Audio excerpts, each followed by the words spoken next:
वहाँ एक छाया दिखाई देती है जो फूट फूट कर रो रही होती है। वो मोहन की आत्मा है। क्या हो गया? आप यहाँ अकेले बैठकर क्यों रो रहे हैं? मुझे बचा लो बेटा। उस रहस्यमय पेड़ से मेरा शरीर वापस ला दो। और कई गांव वाले वहाँ कैद हैं। ये क्या? आप तो यहाँ बैठे हो, फिर आपका शरीर उस पेड़ में कैसे हो सकता है?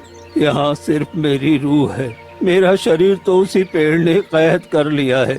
मैं उसके सवाल का सही जवाब नहीं दिया और उसने मेरा शरीर छीन लिया। मुझे आजाद कर दो बेटा। मुझे फिर से इंसान बना दो। इतना कहते ही मोहन की छाया वहाँ से गायब हो जाती है। ये सब देखकर अर्जुन डर के मारे सन्न रह जाता है। इसका मतलब उस रहस्यमय पेड़ के पास बहुत सारी डरावनी शक्तियाँ हैं। मुझे किसी भी तरह इन निर्दोष गांव वालों को उस पेड़ से मुक्ति दिलानी ही होगी।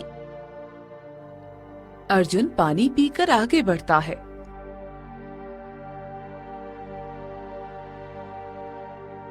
कुछ घंटों के सफर के बाद वो उसी रहस्यमयी पेड़ के पास पहुंच जाता है। वहाँ उसे एक छोटी सी घायल चिड़िया तड़पती हुई दिखती है।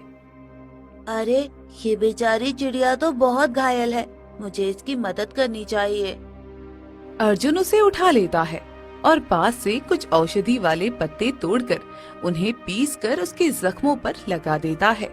थोड़ी ही देर में चिड़िया होश में आ जाती है और चहचहाते हुए उड़ जाती है। चलो, लाख लाख शुक्र है, इस बेचारी की जान बच गई। तभी अर्जुन की नजर उस विशाल रहस्यमयी पेड़ पर जाती है। उस पेड़ के तने से एक अजीब सी डरावनी और तेज रोशनी निकल रही होती है। अर्जुन घने जंगल के बीच उस विशाल और अजीब सी रोशनी निकल रही थी। चलो, लगता है कि यही वो रहस्यमय पेड़ है जिसके अंदर गांव वाले कैद हो जाते हैं। ए रहस्यमय पेड़, मेरे सवालों का जवाब दे। मेरे जन्म का रहस्य क्या है? क्या तुम बात कर सकती हो? तुम हर बार सबसे सवाल करती हो। अब की बार तुम मेरे सवाल का जवाब दो। इतनी हिम्मत देखकर रहस्यमयी पेड़ भी अचंभव में पड़ गया। तभी उस पेड़ के भीतर से एक भारी और गूंजती हुई रहस्यमयी आवाज आती है। तुम पहले व्यक्ति हो जो तुम मुझसे सवाल पूछ रहे हो। मैं एक रहस्यमयी पेड़ हूँ, लेकिन तुम यहाँ क्यों आए हो? चले जाओ यहाँ से। नहीं, मैं अपने जन्म का रहस्य जानने आया हूँ और मैं अपनी माँ का भी पता लगाना चाहता हूँ। क्या तुम ही मेरी माँ हो? क्यों नहीं, मैं तुम्हारे जन्म का रहस्य सुलझा सकती हूँ, लेकिन तुम मेरे बेटे हो ये मैं कैसे मानूं? मेरी माँ, जिसने मुझे पाला पोसा था, उसने मरते वक्त कहा था कि मैं इसी रहस्य में, तो मुझे उन सबको भी रिहा करना है और अपनी माँ का रहस्य भी जानना है। ठीक है, मैं तुम्हें अपना बेटा मान लूंगी, लेकिन इसके लिए तुम्हें मेरे 3 प्रश्नों का सही जवाब देना होगा। अगर तुम मेरे 3 प्रश्नों का सही जवाब दोगे तो मैं मान लूंगी कि तुम मेरे बेटे हो और तुम्हें ढेर सारे सोने, चांदी, हीरा और जवाहरात मिलेंगे। और अगर मैं सही जवाब नहीं दे पाया तो? अगर तुम सही जवाब नहीं दे पाओगे तो तुम हमेशा के लिए इसी पेड़ में समा जाओगे। क्या तुम इसके लिए तैयार हो? अर्जुन कुछ पल के लिए सोच में पड़ गया।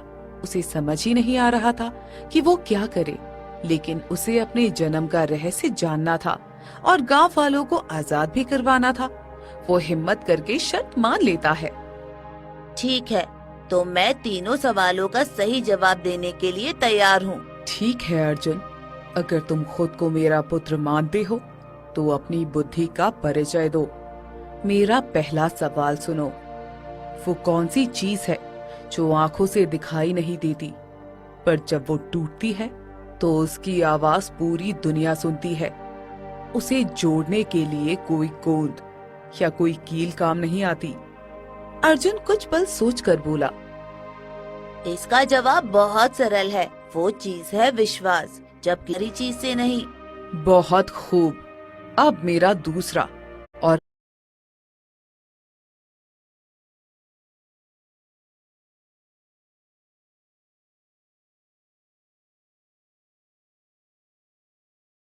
भावनात्मक सवाल सुनो।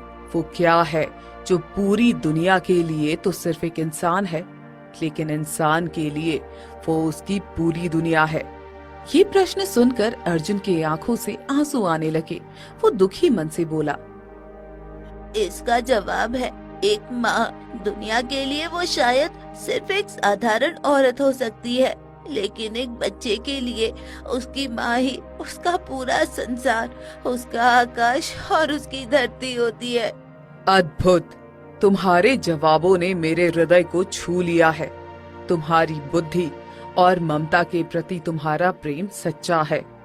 अब बारी आती है तीसरे और सबसे कठिन कार्य की।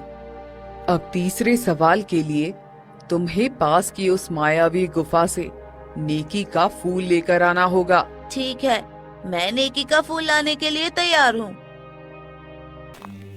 अर्जुन वहां से निकल पड़ता है